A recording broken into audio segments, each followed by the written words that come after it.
তো প্রিয় শিক্ষার্থীরা, আশা করি সবাই ভালো আছো। সামনে তোমাদের আহ তৃতীয় বর্ষের বাংলা ছোট গল্প এক পরীক্ষা। তো বাংলা ছোট গল্প এক পরীক্ষাতে তোমাদের যে পাঠ্যতে অন্তর্ভুক্ত ছোট গল্পগুলো আছে, তোমাদের এর মধ্যে ছোট গল্পগুলো পড়ে ফেলা আসলে সম্ভব নয়। তো এই কারণে আমি তোমাদেরকে কিছু পরামর্শ দিব এখন। সেই পরামর্শ অনুযায়ী তোমরা আজকের দিন, আগামী দিনটা খুব ভালোভাবে প্রস্তুতি নাও। ইনশাল্লাহ তোমরা একটা ভালো পরীক্ষা দিয়ে আসতে পারবে। তো প্রথমেই তোমাকে যে বিষয়টি করতে হবে সেটি হলো যে প্রত্যেকটা লেখকের গল্পগুলো সম্পর্কে একটা স্বচ্ছ ধারণা নিতে হবে। তো এটা তোমরা খাতায় নোট নিতে পারো যে কোন লেখক কোন গল্প লিখেছেন তা ভালো করে মুখস্থ থাকতে হবে। ওকে।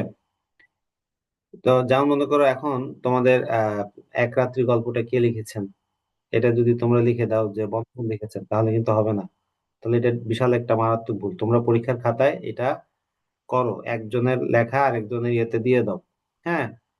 তো তোমাকে হয়তো বা বলবে যে আহ, এই না এই বিধবাদের কথা গল্পটা নিয়ে একটা আহ, উম, কি তার বিষয়বস্তু আলোচনা করো।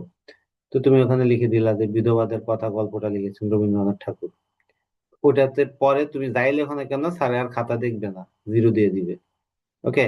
তো এই মারাত্মক ভুলটা করা যাবে না। তোমরা এখন অবশ্যই তোমাদের সিলেবাসে কোন লেখকের কি কি গল্প আছে সেগুলো একটু ভালো করে দেখে নিবে।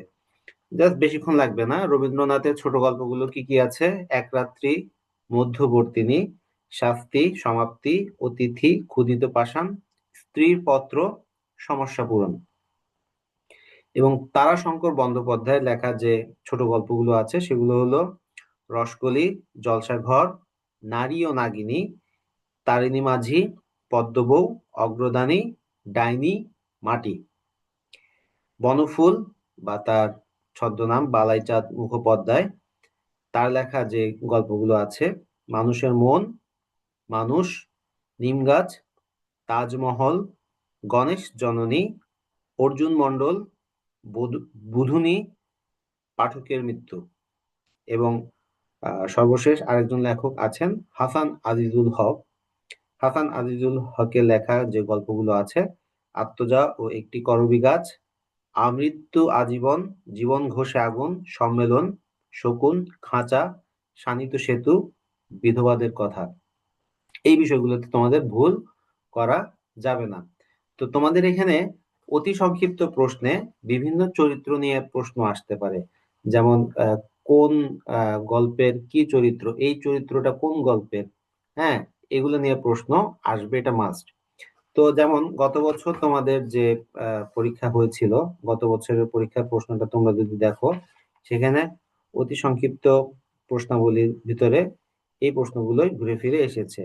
ওকে। যে বিভিন্ন চরিত্র সম্পর্কে জানতে চেয়েছে, কে কাকে কি দিয়েছে, ইত্যাদি ইত্যাদি। তো আমি এখন যে গল্পগুলো বললাম সেগুলোর ভিতরে কয়েকটা গল্প তোমরা মার্ক করে নাও। এই গল্পগুলো খুবই গুরুত্বপূর্ণ। এই গল্পগুলো সম্পর্কে অবশ্যই ভালো করে জেনে নিবে। প্রথমে রবীন্দ্রনাথের এক রাত্রি। এক রাত্রি গল্পটি ভালো করে দেখবে, রবীন্দ্রনাথ ঠাকুরের। তারপরে শাস্তি, ক্ষুধিত পাষাণ এবং স্ত্রীর পত্র। এই গল্পগুলো সম্পর্কে খুব ভালো করে আইডিয়া নিবে, এখান থেকে প্রশ্ন আসবে মাস্ট। তারপর তারাশঙ্কর বন্দ্যোপাধ্যায়ের লেখা যে গল্পগুলো তোমরা অবশ্যই ভালো করে পড়বে, তার ভিতরে প্রথমে যেটা সবচেয়ে গুরুত্বপূর্ণ বেশি, রসকলি, তারপরে নারী ও নাগিনী এবং পদ্মবউ। এই এই এবং সর্বশেষ হচ্ছে তোমার অগ্রদানী। এগুলো ভালো করে পড়বে। বনফুলের লেখা যে গল্পগুলো পড়বে ভালো করে, সেটা প্রথমে সবচেয়ে গুরুত্বপূর্ণ মানুষের মন, এবং খুবই ইম্পর্টেন্ট একটা প্রশ্ন হচ্ছে নিম গাছ। হ্যাঁ, নিম গাছ থেকে প্রশ্ন আসার সম্ভাবনা খুব বেশি। তাজমহলটাও তাজমহল, পাশাপাশি পাঠকের মৃত্যু। এই গল্পগুলো ভালো করে পড়বে। এবং হাসান আজিজুল হকের লেখা আত্মজা ও একটি করবী গাছ। এই গল্পটা আর কিছু পড়বা না পড়ো, হাসান আজিজুল হকের লেখা গল্পগুলো খুব কঠিন। হ্যাঁ। এগুলা পড়লে আসলে অনেক সময় ধৈর্য ধরা মুশকিল হয়ে যায়। খুব ভালো ভাষাগত দক্ষতা যাদের নাই তাদের পক্ষে এই গল্পগুলা বোঝাটা অনেক টাফ হয়ে যায়। অনেক সাহিত্যিক জ্ঞান সম্পন্ন মানুষের পক্ষে বোঝা সম্ভব। তবুও তার ভিতরে আমাদের এটা মাথায় রাখতে হবে যে আত্মজা ও একটি করবি গাছ খুব ভালো করে এটা সম্পর্কে জানতে হবে। এখান থেকে তোমার প্রশ্ন আসবেই আসবে। ওকে। এবং সর্বশেষ আরেকটা ইয়া যেটা আছে, আহ, সেটা হলো যে শকুন। শকুন গল্পটাও ভালো করে দেখবে। বাকিগুলো উম, অতটা ইম্পর্টেন্ট না, তোমরা এগুলো নিয়ে এত বেশি টেনশন নিও না। ওকে। তো এই গেল আমাদের কোন ইম্পর্টেন্ট গল্পগুলো আমরা পড়বো, সেগুলো তো তোমরা জানতে পারলে। হ্যাঁ, এইগুলো এখন এই গল্পগুলো ছাড়াও প্রত্যেকটা গল্পে তোমরা এখন একটা নোটস করবা। সেই নোটসটা কিরকম হবে? ছোট একটা খাতা নিবা, খাতাতে নিয়ে মনে করো রবীন্দ্রনাথ ঠাকুর রচিত গল্প সমূহ, এভাবে একটা প্রথমে টাইটেল দিবে। টাইটেল দিয়ে প্রথমে তার কে এক রাত্রি, এক রাত্রি গল্পের চরিত্রগুলো কে কে, এগুলা লিখবে পাশে। এক রাত্রি গল্পের চরিত্র সমূহ নামগুলো লিখবে। হ্যাঁ। তারপরে মধ্যবর্তনী গল্পের চরিত্র সমূহ নামগুলো লিখবে। ওকে। বা এভাবে করতে পারো যে এক রাত্রি গল্পের চরিত্র সমূহ, এক রাত্রি গল্পের গুরুত্বপূর্ণ কয়েকটি আহ ইয়ে কি বলে, গুরুত্বপূর্ণ লাইন। হ্যাঁ, গুরুত্বপূর্ণ লাইন হতে পারে যেমন সহসা হৃৎপিণ্ডকে কে যেন একটা কঠিন মুষ্টির তলে চাপিয়া ধরিল, বেদনার ভিতরটা টনটন করিয়া উঠিল। এখন প্রশ্ন আসতে পারে, স্যার আমি গুরুত্বপূর্ণ লাইনগুলো কোথায় পাবো? ওকে। তোমরা এর জন্য একটা সহজ পদ্ধতি করতে পারো। তোমাদের সবার কাছে গাইড আছে, আছে না? গাইড নেই এমন কোনো পাবলিক নাই, আমি জানি। তো তোমাদের সবার কাছে যেহেতু গাইড আছে, তোমাদের ওখানে দেখবা সংক্ষিপ্ত প্রশ্নের চ্যাপ্টারে, হ্যাঁ, সংক্ষিপ্ত প্রশ্নের চ্যাপ্টারে কিছু লাইনের ব্যাখ্যা প্রত্যেকটা গল্পেরই কি দিয়ে দিয়েছে। তোমরা ওই লাইনগুলো নোট করে ফেলো। গল্প অনুযায়ী ওই লাইনগুলো কি নোট করে ফেলো। যেমন মনে করো এক রাত্রি গল্পের আরেকটা ডায়লগ, আমি এই এক রাত্রে মহাপ্রলয়ের তীরে দাঁড়াইয়া অনন্ত আনন্দের আস্বাদ পাইয়াছি। জাস্ট এক রাত্রি গল্পের উল্লেখযোগ্য ডায়লগ গুলো তোমরা কি করে ফেলো, একটা পৃষ্ঠায় লিখে ফেলো। হ্যাঁ, তোমরা জাস্ট দুইটা জিনিস নোট করবা। একটা হচ্ছে যে ওই গল্পের চরিত্রগুলো কে কে, এবং ওই গল্পের কি ডায়লগ গুলা। ওকে। তোমাদের এভাবে করে প্রত্যেকটা গল্পের কি করবে, ডায়লগ গুলো নিয়ে লিখে ফেলবে। এবং যত বেশি পারো মুখস্থ করার চেষ্টা করো কোন ডায়লগ কোন ইয়েতে আছে। হ্যাঁ, মনে রাখবা তোমার ছোট গল্পের পরীক্ষায় ভালো নাম্বার তোলার সবচেয়ে গুরুত্বপূর্ণ হাতিয়ার হবে ডায়লগ। ওকে। এখন আসো, প্রশ্ন কিভাবে হবে ছোট গল্পের ইয়াতে। প্রশ্ন কিভাবে হয়? প্রশ্নটা হবে, তোমরা যদি নিজেরা অ্যানালাইসিস করেছো যদিও, তো দেখবে যে এখানে অতি সংক্ষিপ্ত প্রশ্ন, সংক্ষিপ্ত প্রশ্ন তো আছেই। আর পরে সংক্ষিপ্ত প্রশ্নগুলোতে সাধারণত বিভিন্ন লাইনের ব্যাখ্যাগুলো দেয়। তো তোমরা এখন ওই যে সংক্ষিপ্ত প্রশ্নের লাইনের ব্যাখ্যাগুলো ভালো করে পড়ো। প্রত্যেকটা গল্পের সামারিটা ভালো করে পড়ো। হ্যাঁ। এবং মুখস্থ করতে যেও না, তোমরা জাস্ট মুখস্থ করবা চরিত্রগুলো, গল্পের নাম, লেখকের নাম, চরিত্র, এইটাতে যেন কোনো ভুল না হয়। ওকে। এইগুলাতে যেন কোনো ভুল না হয়। তারপর হচ্ছে যে এখন প্রশ্ন আসে, স্যার আমার যদি ডায়লগ মনে না থাকে আমি কি করব? ভাই, তোমার ডায়লগ 10টা শিখলে 2টা অন্তত মনে থাকবে। ওকে। মনে রাখতে হবে যে ওই ওই ওই 2টা ডায়লগ দিয়ে তুমি ইয়ে করবে। আর ডায়লগ একদম হুবহু বইয়ের মতো হইতে হবে এমন কোনো কথা নাই। তোমাকে মোটামুটি কাছাকাছি ডায়লগের ইয়েতে গেলেও কি তোমাকে মার্কস দিবে। স্যাররা এত লাইন বাই লাইন পড়বে না। হ্যাঁ, স্যাররা খাতা কাটবে তো, এত লাইন বাই লাইন পড়বে না। আর জাতীয় বিশ্ববিদ্যালয় এখন খাতা কাটার জন্য বেশি প্রেসার দিচ্ছে, খুব দ্রুত খাতা কাটার জন্য প্রেসার দিচ্ছে। ওকে।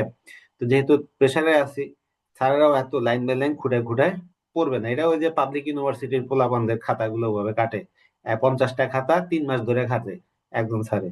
হ্যাঁ। আবার ওই খাতা আবার আরেক ইউনিভার্সিটিতে পাঠায়, ওইটা থেকে আবার আরেকে 3 জায়গায় যায় ঘুরে তারপরে নাম্বার দেয়। তো তোমাদের জাতীয় বিশ্ববিদ্যালয়ের খাতাগুলো সাধারণত আহ, খুব দ্রুত কাটার একটা ব্যবস্থা করা হয়। এই যেমন আমাকে দিছে 15 দিনের ভিতরে খাতা কেটে জমা দিতে হবে। ওকে। তো তোমরা এখন করবা কি, এই যে যে ডায়লগ গুলো যতটা পারা যায় মুখস্থ করো। যদি মনে না থাকে, কাছাকাছি হইলেও ডায়লগটা লিখে দিয়ে আসার চেষ্টা করবো। একটু এদিক ওদিক হবে, আমাকেও যদি ডায়লগ লিখতে বলো মুখস্থ, আমারও লিখতে গেলে এদিক ওদিক হয়ে যাবে। এটা কোনো কিছু না। হ্যাঁ, এমন কিছু না। তবে তুমি এই যে ডায়লগটা যে ওই গল্পে আছে বা কাছাকাছি লেভেলের এই ডায়লগটা ওখানে আছে, এটা একটু যেন লেখক ইয়া হয়। তোমার মূল লক্ষ্য থাকতে হবে তোমার পরীক্ষার খাতাতে যেন প্রচুর ডায়লগ থাকে। বোঝা গেছে? একটা 10 নম্বরের প্রশ্নে মিনিমাম যেন 5-7টা ডায়লগ থাকে। ওকে, এখন আসো, ডায়লগ গুলো তো তুমি শিখে ফেললা, ডায়লগ গুলো কিভাবে লিখবা? তুমি ডায়লগ গুলো অবশ্যই অবশ্যই কি কুমিরের গল্পটা মনে রাখবা। কুমিরের গল্প মনে রেখে সেটা অনুযায়ী ডায়লগ গুলো ওখানে ঢুকিয়ে দিবা। হ্যাঁ, তোমাকে এখন বললো যে রবীন্দ্রনাথ, ব্রড কোয়েশ্চেন একটা দিল, রবীন্দ্রনাথ ঠাকুরের ছোট গল্প অনুসারে তার প্রকৃতি প্রেম নিয়ে আলোচনা করো। তো তোমার যখন প্রকৃতি প্রেম নিয়ে আলোচনা করলো, তখন তুমি এখানে এক রাত্রি থেকেও একটা ডায়লগ মেরে দিতে পারো, আবার ওই যে মধ্যবর্তিনী থেকেও ডায়লগ দিতে পারো, সমাপ্তি থেকেও ডায়লগ দিয়ে দিতে পারো, পোস্টমাস্টার থেকেও ডায়লগ দিয়ে দিতে পারো। এখন যেটা তোমার প্রকৃতি কোথায় কোথায় কোন ডায়লগে বোঝাচ্ছে, সেই ডায়লগ গুলো তুমি ওখানে কি করবা, ইনপুট দিয়ে দিবা। ওকে, কুমিরের গল্পটা তো জানো সবাই, এটাকে আবার রিপিট করার দরকার আছে? আশা করি রিপিট করার দরকার নাই। তো তোমরা ভালোই বুঝো, তোমরা ওইভাবে লিখবা। এভাবে করে তোমরা যেভাবে পারো আজকে রাত্রের ভিতরে এই নোটস গুলো তৈরি করো। বেশিক্ষণ লাগবে না, মনে হচ্ছে অনেক সময় লাগবে, আসলে এত বেশি সময় লাগবে না, যেহেতু তোমাদের কাছে গাইড বই আছে। গাইড বই থেকে ইয়েগুলো দেখে ফেলো। এবং এরপরে তোমরা আরেকটা জিনিস করবা, সেটা হচ্ছে যে তোমাদের অতি সংক্ষিপ্ত প্রশ্ন থেকে, হ্যাঁ, অতি সংক্ষিপ্ত প্রশ্ন, গাইড বইয়ে তো অতি সংক্ষিপ্ত প্রশ্নের একটা পার্ট আছে। ওখানে ওই গল্প রিলেটেড বা রবীন্দ্রনাথের ছোট গল্প রিলেটেড বা তারাশঙ্করের ছোট গল্প রিলেটেড কিছু গুরুত্বপূর্ণ ইনফরমেশন থাকবে। তোমরা ওই যে ইনফরমেশন গুলো, যেগুলো যেগুলো মনে হবে যে আমি মনে রাখতে পারবো পরীক্ষার হলে, সেগুলো সেগুলো তোমরা কি করে ফেলো, মার্ক করে ফেলো। বা ওই যে ওই নোট, এক পৃষ্ঠাতে একটা নোট করতেছো না তুমি, সেখানে তুমি কি এই জিনিসটা টুকে নাও। যেমন মনে করো রবীন্দ্রনাথের গল্পগুচ্ছে টোটাল কয়টা গল্প ছিল, হ্যাঁ, বা তোমাদের এই ওটা কি বলে, যেমন ধরো আমি একটু দেখি আমার কাছে যে গাইডটা আছে, আমি সেই গাইডের আলোকে তোমাদের বলতেছি। আহ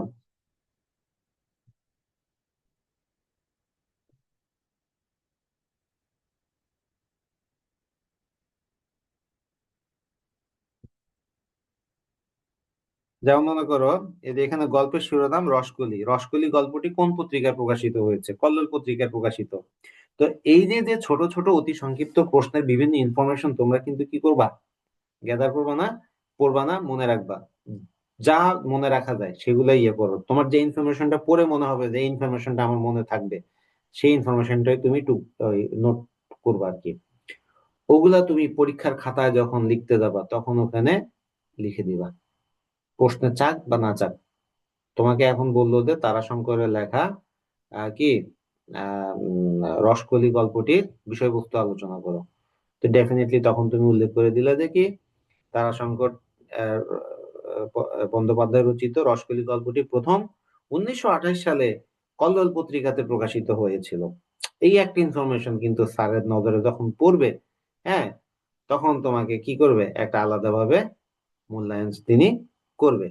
ওকে, তো তোমরা এই তাই এখন তোমাদের মূল টাস্ক হচ্ছে আমি প্রত্যেকটা গল্পের সামারি পড়া, প্রত্যেকটা গল্পের চরিত্রগুলো আইডেন্টিফাই করা, নোট করা, প্রত্যেকটা গল্প অনুযায়ী বিভিন্ন আহ ইয়াগুলা পড়া, ইনফরমেশন, যে ডায়লগ গুলা কালেক্ট করা, এবং অতি সংক্ষিপ্ত প্রশ্ন অংশগুলো পড়ে ফেলবে ভালো করে। ওখানে যে ইনফরমেশনটা তোমার মনে হবে যে কি তুমি মনে রাখতে পারবে, সেই ইনফরমেশনটা নোট করবা। আর বাকি ইনফরমেশন গুলো একটু জাস্ট কি পড়ে ফেলবা। যেমন সৌরভী জাতের কার মেয়ে বা রামদাস কোন সময় বৃন্দাবন যায়, এত ডিটেলস ইনফরমেশন মনে রাখা সম্ভব না। তো যতটুকু পারা যায় মনে রাখার চেষ্টা করবা। মনে রাখবা যে পরীক্ষার হলে তোমাকে ওই প্রশ্নটাই করবে যেটা তুমি মনে রাখতে পারবা, যেটা তুমি মনে রাখতে পারবা না, হ্যাঁ, সেটা তোমাকে ওখানে প্রশ্ন করবে না। বুঝা গেছে?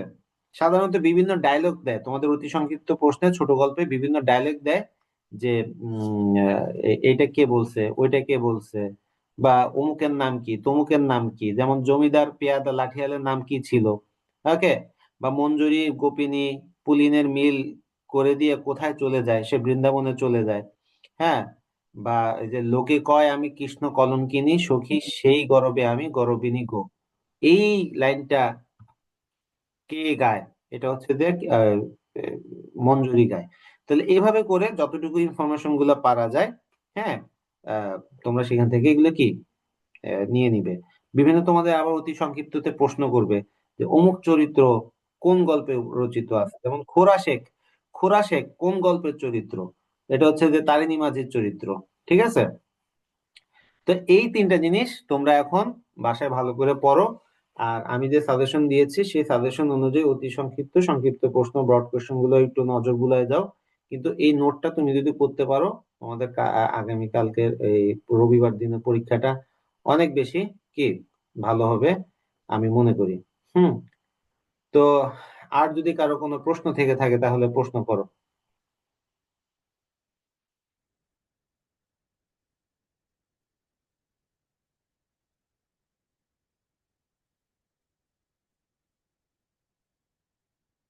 কারো কোনো প্রশ্ন নাই?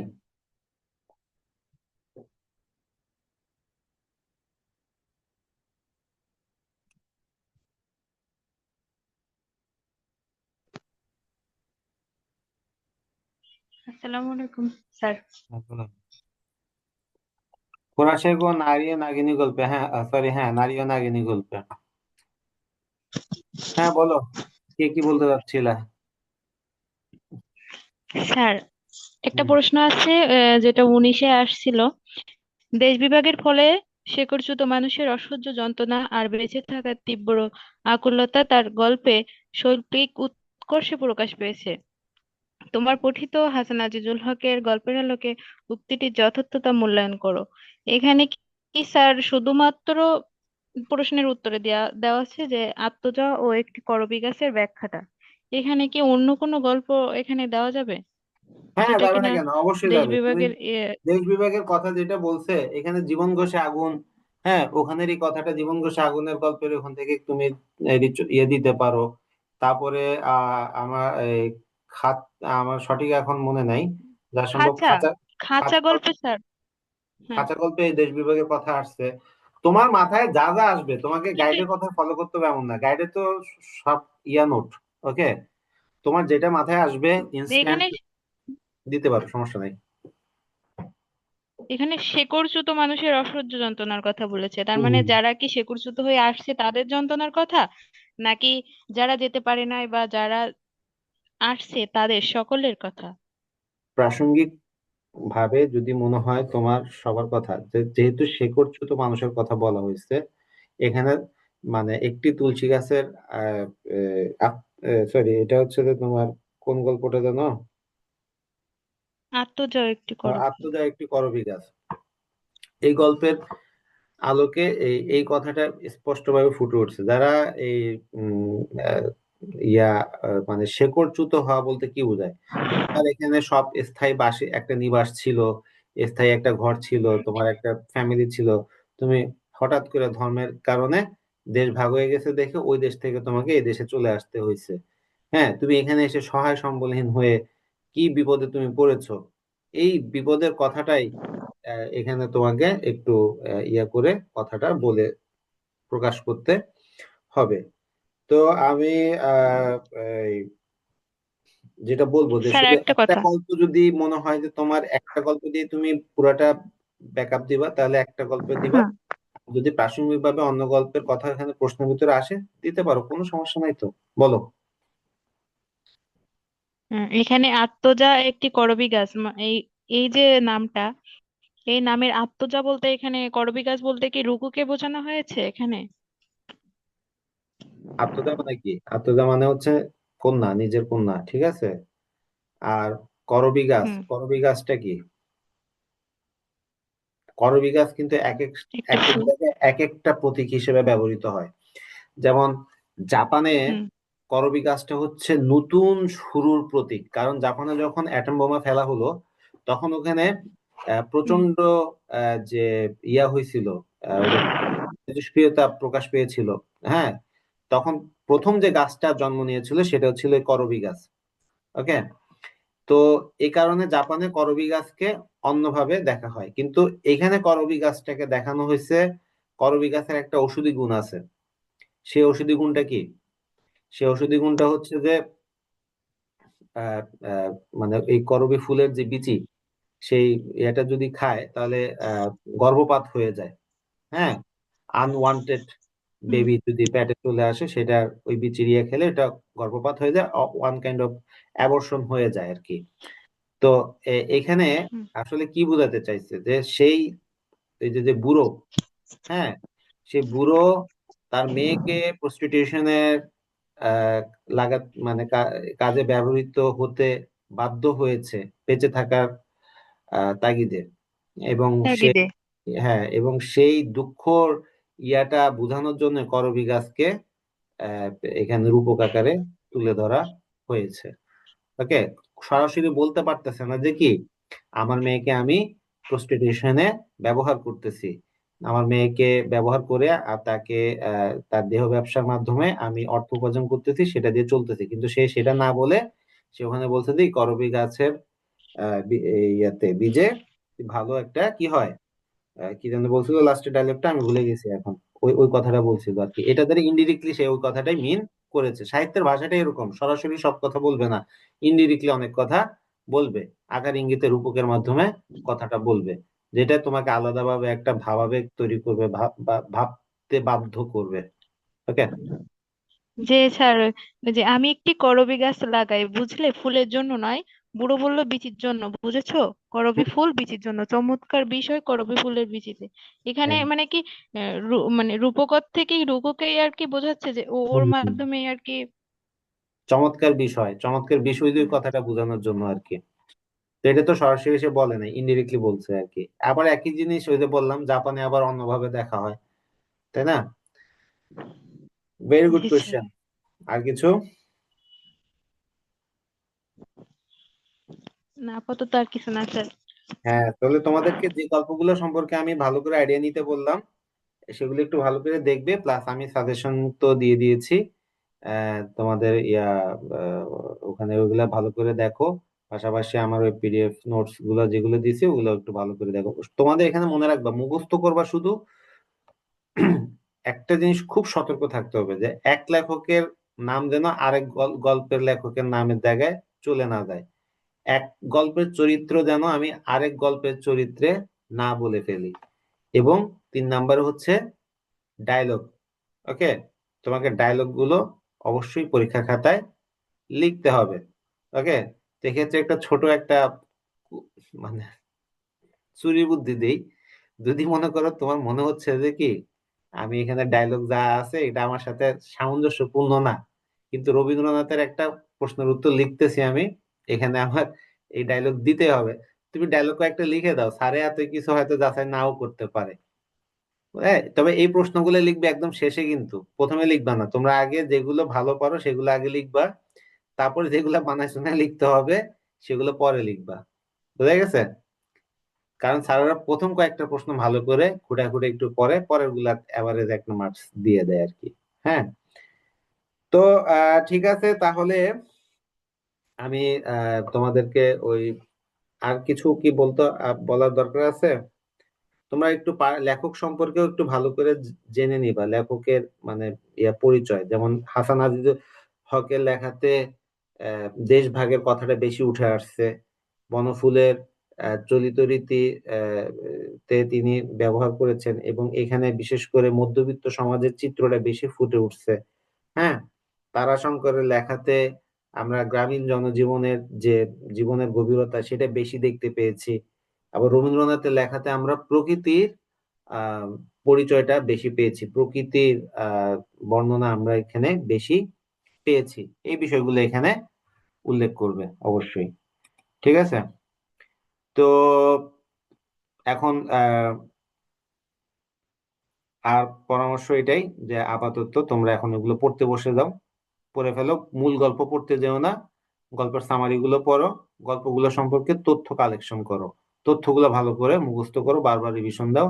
পরীক্ষার আগ মুহূর্ত পর্যন্ত ওগুলা রিভিশন দিতে থাকো। আজকের ভিতরে নোটসটা তৈরি করে ফেলো, বা কালকে দুপুরের ভিতরে নোটস গুলো রেডি করে ফেলো। তারপর থেকে শুধু ওগুলো নোটস গুলো বারবার রিভিশন দিতে থাকো, এবং পরীক্ষার হলে তোমাকে ছোট গল্প নিয়ে এক দুই ভাবে প্রশ্ন হবে। একটা হচ্ছে যে সার্বিক আলোচনা দিবে একটা, ওকে। আরেকটা দিবে তোমাকে স্পেসিফিক একটা গল্প দিয়ে বলবে যে এই গল্পের শিল্প মূল্য বিচার করো, বা এই গল্পটার বিচার করো, যে কোনো ভাবে। তো তুমি টার্গেট রাখবা যে সার্বিক বিষয়ের উপরে। কারণ সার্বিক বিষয়টা যখন হবে, সেক্ষেত্রে তোমাদের হবে কি, তুমি তো সবগুলা নিয়ে মোটামুটি পড়ে আসছো, তো যে কোনো ভাবে প্রশ্ন তুমি ওখানে অ্যান্সার করে দিয়ে আসতে পারবে। কিন্তু স্পেসিফিক একটা গল্পে যখন দিবে, ওই গল্পের কথা যখন উল্লেখ করে দিবে, তখন কিন্তু তুমি অন্য কোনো ইনফরমেশন আনতে পারবে না। তাই তোমাকে এই সার্বিক প্রশ্নগুলোকে টার্গেট করতে হবে। বুঝা গেছে? আর যদি কোনো কারণে মনে করো তোমার আত্মজাও করবি গাছ, একটি করবি গাছ, এটা সম্পর্কে খুবই ভালো করে জানা আছে, তাহলে তুমি ওটা অবশ্যই লিখবা, ওকে। কিন্তু সেফ হচ্ছে যে সার্বিক আলোচনাগুলোর বিষয়টা। যেমন গত বছর প্রশ্ন আসছে যে কিরকম, দেখো, কোথায় গেল?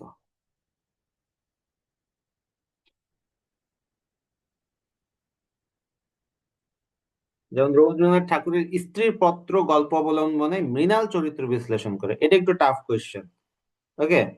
কিন্তু আবার দেখো, আহ, এই এখানে আবার এটা বলছে যে তারাশঙ্করের হতদরিদ্র মানুষের জীবনের যন্ত্রণার অসামান্য রূপকার তারাশঙ্কর, এখানে কিন্তু তুমি ওভারঅল সবগুলো গল্প নিয়ে তুমি আলোচনা করতে পারবে, ওকে। আবার দেখো যে উম, এই যে এখানে যেমন দেখো যে বনফুলের গল্পে ক্ষয়িষ্ণু জমিদার তন্ত্রের যে চিত্র পাওয়া যায় তা আলোকপাত করো, বা বনফুলের ছোট গল্পে হাস্যরসের বর্ণনা দাও। তো তুমি তো মোটামুটি সবগুলো গল্প সম্পর্কে তোমার একটা ক্লিন আইডিয়া আছে, তো তুমি সহজে সেটা কি এখানে উল্লেখ করে দিতে পারো। তো এভাবে করে এই ওভারঅল আলোচনা যেগুলো আছে সেগুলোকে টার্গেট করো। আর বাকি আরেকটা হচ্ছে যে গণ প্রশ্ন যদি গত বছর এসে থাকে, সেই প্রশ্নটা থেকে এই বছর ডেফিনেটলি কোনো প্রশ্ন রচনামূলকে আসবে না। মনে করো তোমার শাস্তি গল্পের সৌন্দর্য বিশ্লেষণ করো বললো রবীন্দ্র, হ্যাঁ, তখন এটা কিন্তু আর এই বছর আসবে না। তবে এখান থেকে অতি সংক্ষিপ্ত প্রশ্ন আবার আসতে পারে। হ্যাঁ, তো এই রিলেটেড অতি সংক্ষিপ্ত প্রশ্নগুলো একটু ইয়ে করে ভালো করে দেখে নিতে পারো। যেমন চন্দরা লাস্ট ডায়লগ কি ছিল, মরণ বলে তিনি পুরুষতান্ত্রিক সমাজে মুখে একটা চর মেরেছে। এই এইসব বিষয়গুলো একটু ভালো করে দেখে নাও।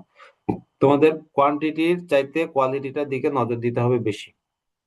গুরু রচনা লিখে গেলে হবে না, তোমাদেরকে অবশ্যই ভালো করে কি এর আহ ওটা কি বলে, তথ্যগুলো বেশি বেশি ইনপুট দিতে হবে। হ্যাঁ, এই জন্য আমি বলতেছি টার্গেট করে করে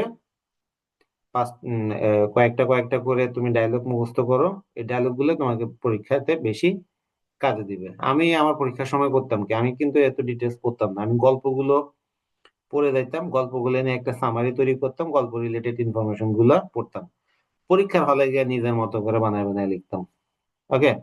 তো আলহামদুলিল্লাহ ফার্স্ট ক্লাস নিয়ে বের হয়েছি। তো সেই হিসেবে বলা যায় যে তোমরা ওভাবে যদি ফলো করতে পারো তাহলে ভালো হয়। বাংলা মুখস্থ করতে গেলে কিন্তু বিপদে পড়বা, ওকে। তো ঠিক আছে, আজকে তাহলে এতটুকুই। আর কালকে তো তোমাদের আর ক্লাস নিব না, তাহলে পরশুদিন তোমরা আবার ক্লাস শেষে পরের পরীক্ষাটা কি আছে এটা নক করো। এখন আমি ফ্রি আছি মোটামুটি, এখন তোমাদের ক্লাস গুলো পরীক্ষার আগে আগে যেটা যে পরীক্ষা তার আগে সেগুলো বিষয়ে আলোচনা করবো আর কি, ওকে। আমি আসলে দুঃখিত যে তোমাদের এই বন্ধের ভিতরে কোনো সময় দিতে পারিনি। আসলে কলেজের প্রোগ্রাম, ব্যক্তিগত একটা ট্যুর ছিল কলেজেরই, ওটাও কলেজের প্রোগ্রাম, কলেজের স্যারদের সাথে একটা ফ্যামিলি ট্যুর সুন্দরবনে ছিল। আবার কলেজের প্রোগ্রামে সেই নানা কারণে হাবিজাবিতে এসেও অসুস্থ হয়ে গেছিলাম কয়েকদিন, ক্লাস নেওয়া হয় না বলে দুঃখিত। তো সবাই ভালো থাকবে, ভালো করে পরীক্ষা দাও, যেভাবে বললাম ওইটা ফলো করো, এই তিনটা পদ্ধতি ফলো করো, ইনশাল্লাহ পরীক্ষাটা ভালো হবে। সবার জন্য শুভকামনা। আসসালামু আলাইকুম, আল্লাহ হাফেজ, ভালো থাকবে সবাই।